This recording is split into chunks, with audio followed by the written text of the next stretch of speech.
કેન્દ્રીય ગૃહમંત્રી અમિત શાહના ગુજરાત પ્રવાસનો આજે બીજો દિવસ છે। અમદાવાદના જૈનાચાર્ય શ્રીમદ બુદ્ધિસાગર સુરેશ્વરીજી મહારાજની 150મી સ્મારક સિક્કાનું તેઓ વિમોચન કરશે। 150મી જન્મ જયંતિ નિમિત્તે સિક્કાનું વિમોચન કરવામાં આવશે। સસ્તું સાહિત્ય મુદ્રાલય ટ્રસ્ટ દ્વારા પુનઃમુદ્રિત 24 પુસ્તકોનું વિમોચન કરશે।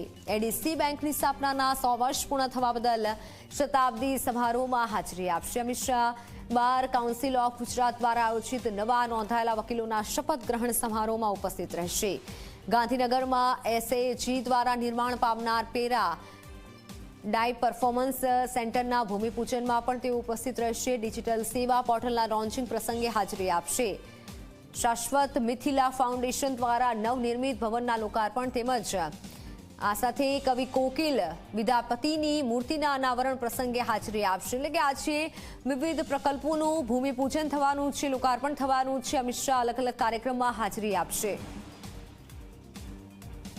ઓનલાઈન પર સંવાદદાતા હિતલ પારેખ જોડાઈ ચૂક્યા છે। જી હિતલ, આજે કેન્દ્રીય ગૃહમંત્રી અમિત શાહનો ગુજરાત પ્રવાસનો બીજો દિવસ છે, કઈ કઈ જગ્યાએ તેઓ ઉપસ્થિત રહી શકે છે, આગળનો કાર્યક્રમ કેવો?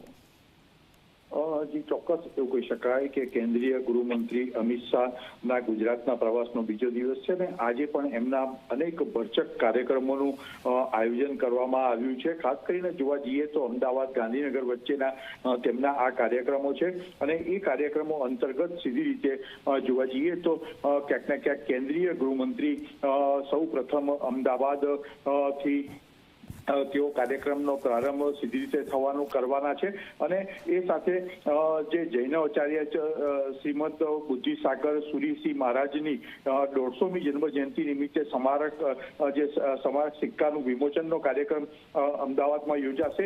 એ જ પ્રકારે સસ્તું સાહિત્ય મુદ્રાલય ટ્રસ્ટ દ્વારા આયોજિત કાર્યક્રમમાં પણ હાજરી આપવાના છે। એડીસી બેંકના કાર્યક્રમમાં પણ હાજરી આપશે। એડીસી બેંક સાથે તેમનો એક જૂનો નાતો રહ્યો છે અને એ નાતા અંતર્ગત તેઓ તેમાં હાજરી આપવાના છે। આ ઉપરાંત સીધી રીતે જોવા જઈએ તો મહત્વના જે કાર્યક્રમો છે એ અંતર્ગત ગાંધીનગર અડાલજમાં ત્રિમંદિર વખતે બાર કાઉન્સિલ ઓફ ગુજરાત દ્વારા ઐતિહાસિક દિવસ કહી શકાય એ પ્રકારે જે શપથવિધિ સમારંભ વકીલોનો યોજાવાનો છે ને આ જે સમારંભ છે એ ગિનિસ બુક ઓફ વર્લ્ડ રેકોર્ડમાં પણ સ્થાન પામશે। એટલા મોટા પ્રમાણમાં વકીલો આમાં એક સાથે શપથ ગ્રહણ કરવાના છે। આ સાથે મહાત્મા મંદિર ગાંધીનગરમાં પણ બપોરે 3:30 વાગ્યાની આસપાસ તેઓ એક સ્પોર્ટ્સ કોમ્પ્લેક્સના ભૂમિપૂજનમાં હાજરી આપશે। જી બિલકુલ હિતલ, આભાર માહિતી બદલ। તો પાટીદાર અનામત આંદોલનના કેસ પરત ખેંચવાનું